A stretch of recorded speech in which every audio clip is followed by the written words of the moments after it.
បាទសួស្តីបងប្អូនថ្ងៃនេះខ្ញុំបង្ហាញអំពីរបៀបធ្វើស្ពឺ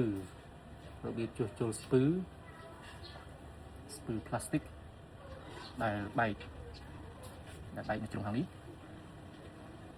វាអស់ប្រហែលជា2ថ្មិញ2ទៅ3ថ្មិញអញ្ចឹងកាលណាវាដាច់ថ្មិញណាមួយគឺស្ពឺនឹងមិនអាចបង្វិលទៅដោយរលូនទេអញ្ចឹងក្នុងបន្ទប់របស់ខ្ញុំគឺមានសោទ្វារអេឡិចត្រូនិកដែលប្រើស្កែនដោយរៀមដៃដើម្បីបើកចូលហើយនៅក្នុងម៉ូទ័ររបស់វានេះគឺវាមានបញ្ហាត្រង់ស្ពឺដាច់អស់ពីថ្មិញអញ្ចឹងវា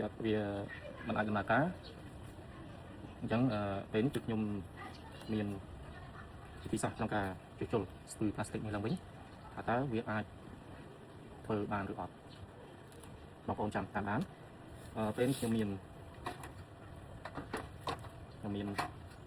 ចង្ក្រានហ្គាសខ្ញុំមានទៀនខ្ញុំមានកៅ Super Glue គេហៅថាកៅ502ហើយខ្ញុំមានកំប៉ុងហនុមានពួកខ្ញុំចូលចិត្តប្រើកំប៉ុងហនុមានជាងដោយសាររាល់ថ្ងៃខ្ញុំញ៉ាំនេះថ្ងៃនេះមិនមែនជាការ promotion នេះទេមិនមែនជាការផ្សព្វផ្សាយទេគឺខ្ញុំយកកំប៉ុងនេះដើម្បីជាវា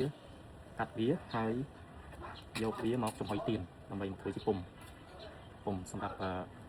ផ្សារភ្ជាប់ជាមួយនឹងបន្ថែមថ្មិញត្រីនៅកន្លែងដែលចំលោះខ្វះខាតឥឡូវខ្ញុំចាប់ដើមកាត់